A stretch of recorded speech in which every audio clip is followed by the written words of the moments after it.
Halo semuanya, The Trader here. Di video kali ini kita akan membahas tiga kesalahan yang sering dilakukan oleh pemula. Nah, ada beberapa hal nih, tiga yang umum yang biasa dilakukan oleh pemula. Nah, sebelum kita masuk ke materi, kita akan memperkenalkan dulu untuk teman-teman yang bingung mencari komunitas trading ataupun tempat untuk mendapatkan informasi dan sharing-sharing, teman-teman bisa join ke komunitas kita. Linknya ada di deskripsi. Untuk teman-teman yang mau join, silakan ya untuk mendapatkan informasi, analisa, dan outlook-outlook. Itu teman-teman bisa masuk ke komunitas kita. Linknya ada di deskripsi. Jangan lupa untuk diklik dan join ya. Nah, kita akan masuk ke materi pembahasannya nih. Tiga kesalahan yang sering dilakukan oleh pemula. Nah, apa sih kesalahan-kesalahannya? Langsung kita masuk ke chart. Yang pertama itu ada yang namanya melawan tren.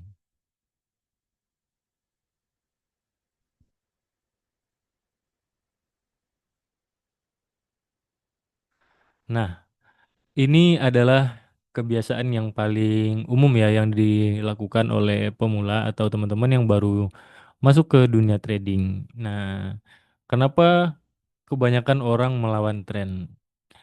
Karena kebanyakan orang tidak melihat secara garis besar arah market itu kemana.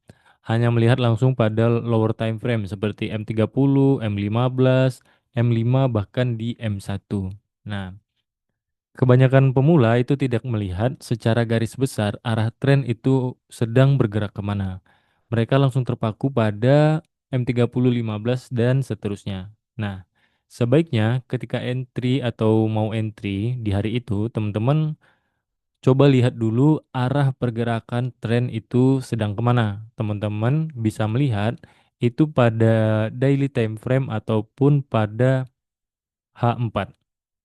Kenapa di situ? Karena untuk teman-teman yang dibawa yang intraday ataupun yang scalping itu sangat pas dijadikan sebagai acuan kemana pergerakan arah tren di hari itu. Kecuali teman-teman yang mau swing ya. Kalau swing itu di daily ke atas. Kita bahas untuk yang scalping. Nah, kita melihatnya pada daily time frame yang pertama. Nah, ini kan pergerakannya kemana sih?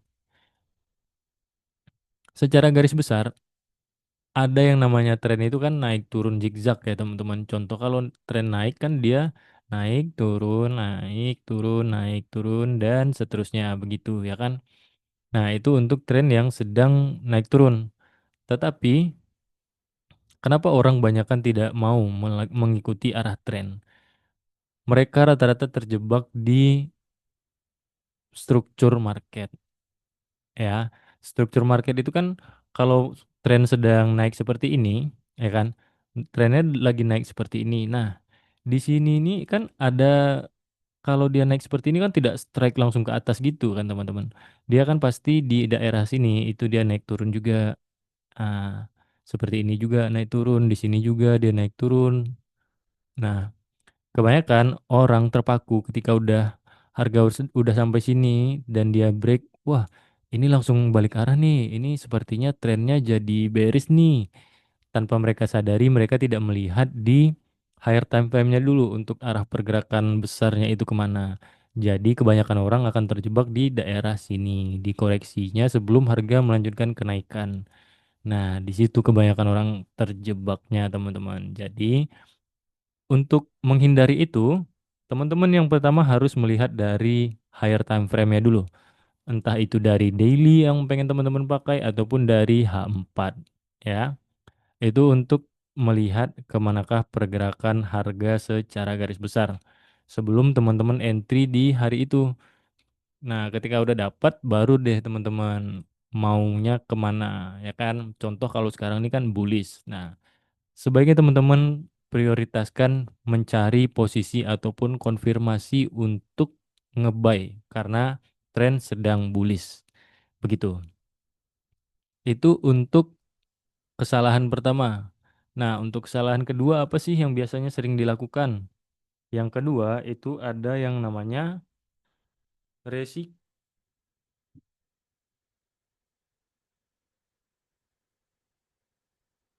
Nah, yang kedua itu ada namanya yang resiko yang terlalu besar.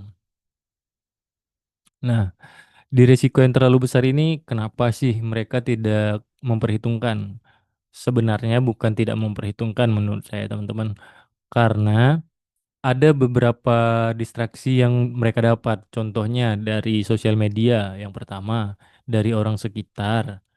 Itu yang paling jelas. Kenapa dari sosial media? Karena teman-teman yang pemula itu akan melihat di sosial media itu kan banyak orang yang flexing-flexing dengan tradingan profitnya gila-gilaan ya kan. Dia modal dari $100 bisa langsung ribuan dolar, puluhan ribu, bahkan ratusan ribu. Nah, di situ teman-teman terjebaknya. Jadi, teman-teman itu nafsunya atau keinginannya jadi pengen cepat seperti itu juga dengan dana yang seminim mungkin, tapi profitnya setinggi mungkin, ya kan? Itu salah satu hal yang mempengaruhinya cukup besar. Dan juga yang kedua itu dari yang namanya lingkungan. Entah itu dari saudara ataupun circle-nya teman-teman sendiri. Contohnya dari teman-teman nongkrong nih, dari tongkrongannya teman-teman. Ada juga yang trader, dia trading misalnya modalnya $1.000. Nah, teman-teman lihat nih profitnya, wih gila-gilaan, ada puluhan dolar, ratusan dolar bahkan. Nah, itu kan cukup membuat teman-teman tergiur ya kan? Tetapi teman-teman tidak sadar kalau modal yang teman-teman gunakan tidak sebesar yang dia miliki. Sehingga teman-teman itu akan jadi terpancing nih hawa nafsunya. Jadi pengen, wih pengen juga dong profit kayak dia nih. Gede juga, dapat banyak bisa nih kayak dia. Tetapi yang teman-teman lupa sadari itu adalah modal yang teman-teman gunakan tidak sebanding dengan yang dia gunakan. Jadi teman-teman tidak mengatur resiko yang baik, yang sesuai dengan modal teman-teman sendiri. Nah, itu yang membuat teman-teman tradingnya jadi terhambat. Begitu. Jadi, untuk mengatasi itu, teman-teman bisa mengatur resikonya sesuai dengan modal yang teman-teman gunakan. Kalau modalnya $100, teman-teman ya udah pakai 0,01 dengan single entry. Maksimal lossnya berapa? Misalnya teman-teman pakai 3 hingga 5%. Contoh, berarti kan kalau di 3% dari $100 itu teman-teman meresikukan sekitar $3. Kalau 5% berarti $5. Nah, tinggal disesuaikan aja dengan resiko yang teman-teman gunakan pada trading plan-nya. Itu akan membantu teman-teman untuk mengontrol dan menggrow akun teman-teman itu sendiri. Oke, itu untuk kesalahan kedua. Nah, untuk kesalahan yang ketiga itu ada, nah, kesalahan ketiga, kesalahan ketiga itu ada yang namanya terlalu cepat masuk ke akun real. Nah, ini yang teman-teman tidak sadari juga. Sebelum kita masuk ke akun real, teman-teman harus melihat dulu nih historikalnya teman-teman itu dalam 1 bulan terakhir bagaimana. Ketika teman-teman udah melihat, wah ini kayaknya udah bisa profit konsisten nih. Padahal teman-teman baru terjun 2 atau 3 minggu gitu. Teman-teman langsung coba akun real. Nah, itu biasanya kebanyakan akan habis. Tidak ada yang namanya, memang beginner luck itu memang ada. Cuman tidak setiap orang bisa mendapatkan itu. Nah, untuk menghindari itu teman-teman jangan langsung pakai akun real. Pakai aja akun demo dulu teman-teman. Nah, kalau teman-teman udah pakai akun demo, teman-teman pelajari metode, pelajari money management. Nah, udah dapat dua itu, teman-teman gunakan akun demo. Teman-teman gunakan akun demo, coba forecasting untuk 1 atau 3 bulan dulu. Bisa nggak konsisten? Atau setidaknya teman-teman bisa nggak mempertahankan modalnya itu jangan sampai habis. Nah, itu dulu. Itu dulu yang teman-teman praktekin. Kalau dirasa udah cukup oke tapi dananya masih kurang nih, belum bisa $100 lebih nih Bang depositnya. Ada satu cara lagi teman-teman. Teman-teman bisa gunakan yang namanya akun Sen. Nah, di akun Sen kita makainya uang real juga, cuman dengan skala yang lebih kecil. Kita depositnya $10 biasa jadi 1.000 sen. Ibaratnya jadi $1.000 ya kan. Tapi ini sen ya. Ingat sekali lagi teman-teman, ini sen. Jadi Tetap bisa di WD, cuman untuk kalkulasi hitungannya dalam dolar itu sedikit berbeda.